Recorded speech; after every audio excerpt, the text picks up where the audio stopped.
Maïmouna. Donc très rapidement, je vais résumer le contenu de ma déclaration en français pour dire que nous sommes aujourd'hui en tant que mandataire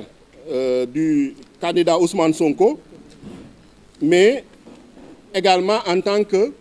parlementaire, parce que je suis président de la commission des délégations et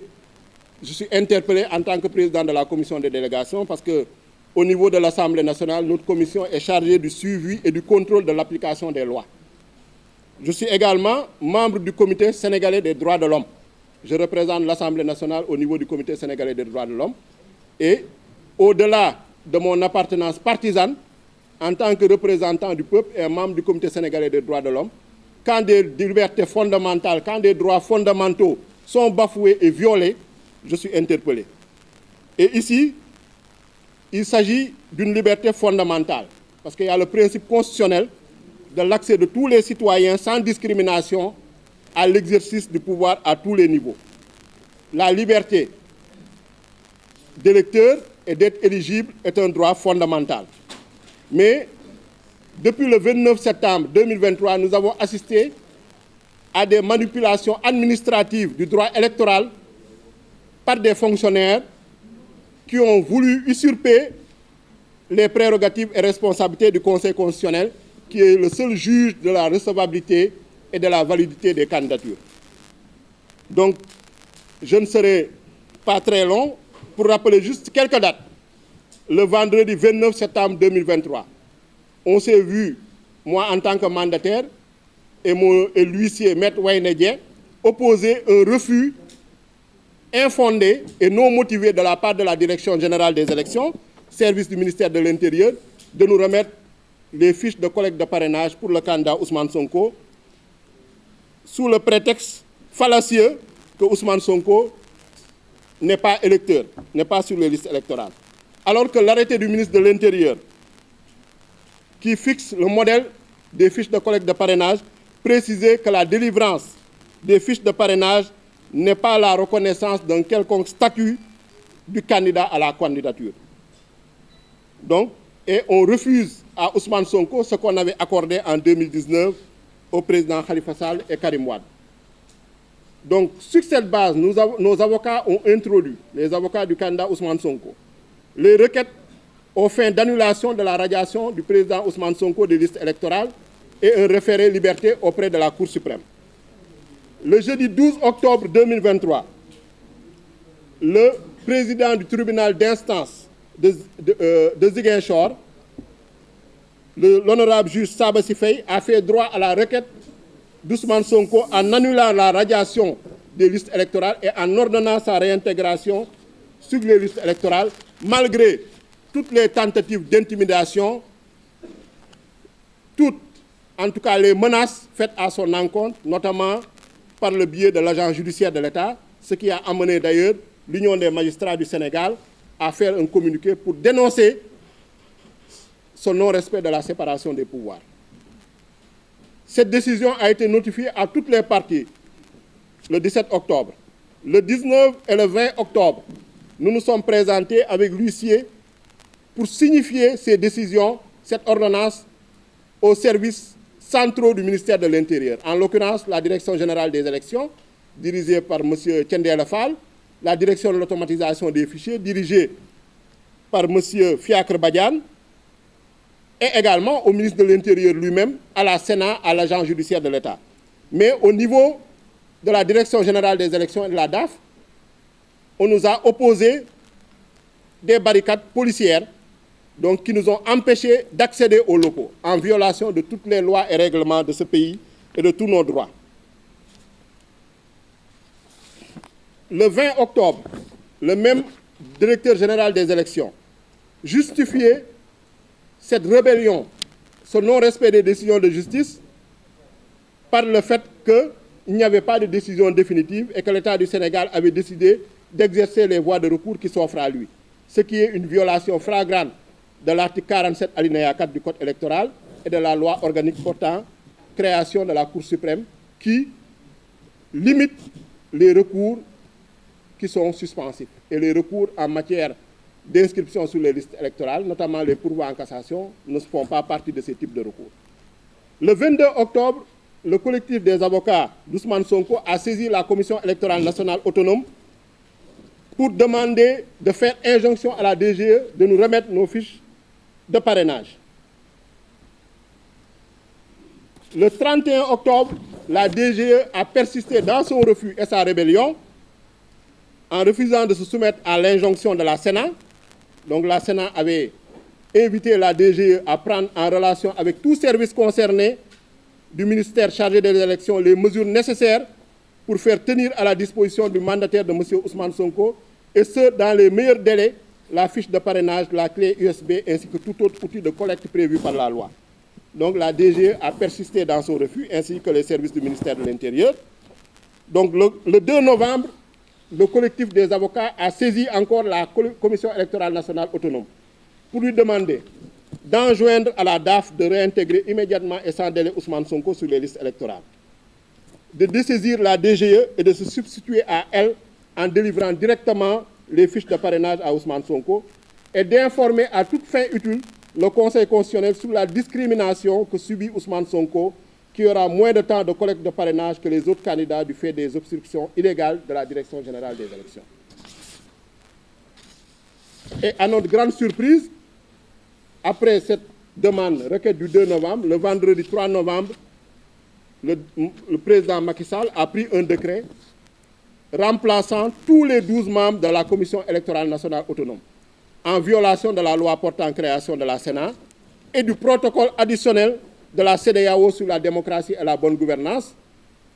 qui dit qu'on ne peut pas réformer substantiellement le dispositif électoral dans les 6 mois précédant les élections sans le consentement d'une large majorité des acteurs politiques. Donc cette violation a été dénoncée par le collectif des organisations de la société civile, qui a demandé le retrait de ce décret pour non-respect du principe des consultations des corps constitués,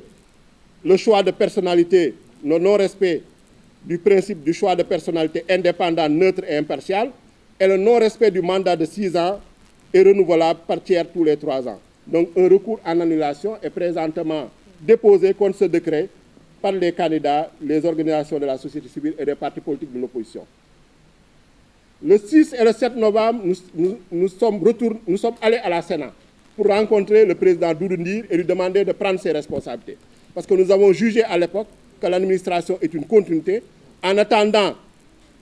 la mise en place de la nouvelle équipe, il fallait que l'équipe, en tout cas, qui gère les affaires courantes, prenne ses responsabilités. Malheureusement, le 8 novembre, le président de la Sénat a répondu qu'il ne pouvait rien faire puisqu'il ne se considérait plus comme président de la Sénat. Il fallait attendre que la nouvelle équipe soit installée. Nous avons pris, malgré tout, notre mal en patience. Le 17 novembre, il y a eu l'arrêt de la Cour suprême qui a cassé et annulé la décision du 12 octobre 2023 du président du tribunal d'instance de Ziguinchor, Sabassi Faye, et qui nous a renvoyés devant le tribunal d'instance hors classe de Dakar. Donc, malgré un réquisitoire de l'avocat général Ousmane Diagne à notre faveur, et qui rappelle un peu le réquisitoire également de l'avocate générale Marème Diop Gueye, dans le procès jugement en référé devant la chambre administrative de la Cour suprême, la Cour suprême n'a pas suivi les réquisitoires de ses avocats généraux et a cassé la décision du juge Sabassi Faye en renvoyant au tribunal d'instance de Dakar. Le 30 novembre, nous nous sommes rendus à la caisse de dépôt et consignation pour déposer notre chèque représentant le montant de la caution de 30 millions du candidat Ousmane Sonko. Nous avons été reçus avec tous les honneurs par les services de la caisse de dépôt et consignation qui ont vérifié nos documents et nous ont, après avoir encaissé le chèque, remis une quittance. C'est à notre grande surprise, après notre départ, qu'on a été informé par la presse de la volte-face brutale, en tout cas de la caisse de dépôt et consignation,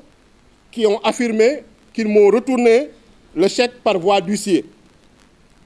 Ce qui est complètement faux, puisque jusqu'au moment où je vous parle, je n'ai pas reçu de chèque ni vu d'huissier. Au contraire, c'est nous qui l'avons envoyé le 4, le 5, le 6 et le 8 décembre 2023, notre huissier, Maître Wendedien, pour qu'il nous remette notre attestation, puisque nous avons considéré que nous avons déposé en bonne et due forme un chèque et qu'il nous avait remis en une quittance, il devait nous remettre l'attestation. Sauf à vouloir violer le code électoral, en tout cas, et ce qu'ils sont persistés à faire. Et nous avons, l'huissier a dressé un procès verbal de constat interpellatif après avoir constaté que le DG, Cheikh Issa Sall, jouait à cache-cache avec lui pendant une semaine.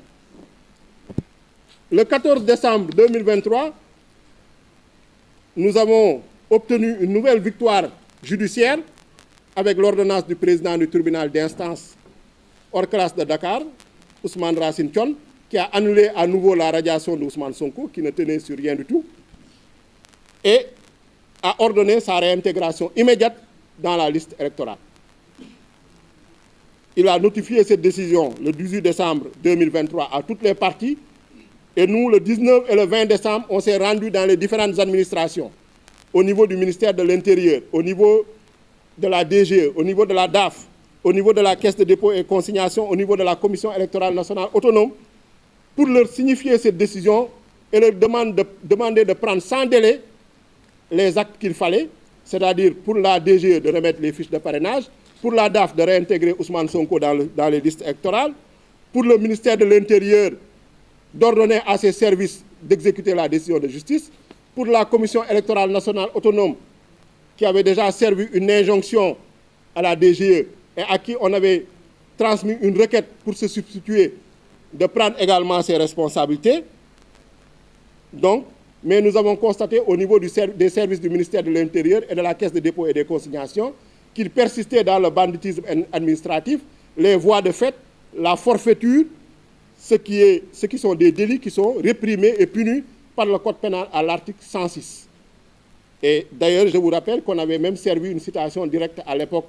au directeur général des élections, qu'il avait refusé, en tout cas il s'était dérobé, comme à son habitude, en refusant de recevoir cette citation directe-là, puisqu'ils savent, eux tous, que ce soit le ministre de l'Intérieur, qui est un avocat, que ce soit le ministre de la Justice, la garde des Sceaux, qui est également une avocate, que leurs prédécesseurs ont commis de graves bourdes en radiant Ousmane Sonko des listes électorales, en refusant de lui remettre les fiches de parrainage. Donc, sur la contumace, tout le monde sait maintenant que, malgré que le fait que Ismaïla Madior Fall soit un brillant constitutionnaliste, mais comme on dit, tout ce qui brille n'est pas de l'or, il est un piètre juriste en matière pénale. Il s'est complètement gouré. Donc, ce sont eux qui sont en train de supporter les inconséquences et les incohérences de leurs prédécesseurs. Et ils refusent même de se prononcer, mais malgré tout, ce sont eux qui donnent les directives à ces hauts fonctionnaires qui sont en train de les appliquer sans aucune base légale ni aucun fondement. Donc, au vu de tout cela, vous avez constaté avec nous que cette administration, le ministère de l'Intérieur et son administration, la Caisse de dépôt et de consignation, aidés en cela, soutenus en cela par de hautes autorités, notamment le président de la République qui a eu à prendre un décret remplaçant tous les membres de la Sénat, le Premier ministre qui est lui-même le premier intéressé puisqu'il est lui-même candidat, puisque c'est lui le premier qui a à gagner à ce que Ousmane Sonko soit écarté de la compétition, puisqu'il pense que si Ousmane Sonko participe, il n'a aucune chance. Et en tout cas, il ne passera, ce sera plié à midi au premier tour. Donc, il use de tous les subterfuges et magnigances pour écarter Ousmane Sonko. Étant donné qu'ils étaient dans une manœuvre dilatoire visant à nous amener vers la forclusion et en empêchant qu'on puisse déposer notre dossier de déclaration de candidature au niveau du Conseil constitutionnel. Mais vous avez tous constaté que tous ces efforts, toute cette armada, tous ces moyens financiers, ces milliards qu'ils ont dépensés en frais d'honoraires d'avocats, le budget de l'agence judiciaire de l'État a été dilapidé pratiquement dans cette affaire-là, qu'ils n'ont pas réussi, en tout cas à 2 mois des élections, à obtenir gain de cause, puisque Ousmane Sonko a pu déposer son dossier de candidature et il a été pratiquement le premier à déposer son dossier de candidature au niveau du Conseil constitutionnel. Avec sa déclaration de candidature avec les 9 pièces exigées par l'article 121 du Code électoral et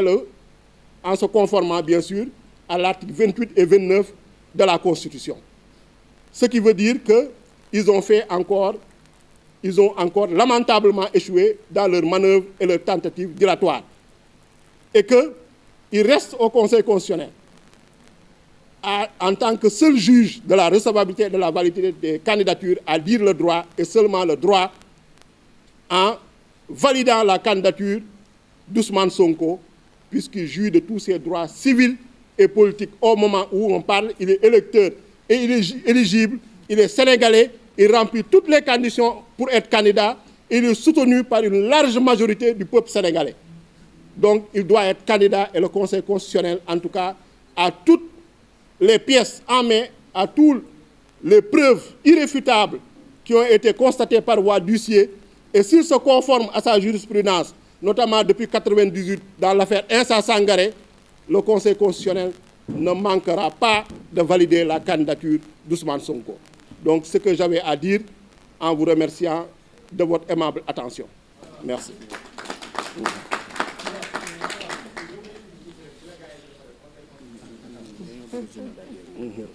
Voilà, donc non, en tout cas, on pourra communiquer ces pièces après. Mais l'essentiel, c'est que ce qui est sûr et ce qui est constant,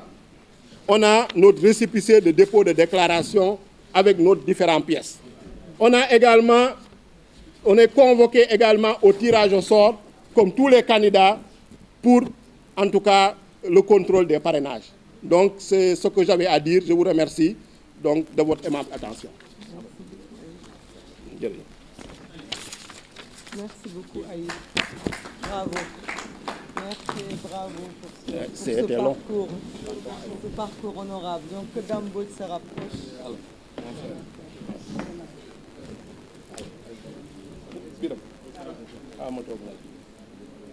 Non, non,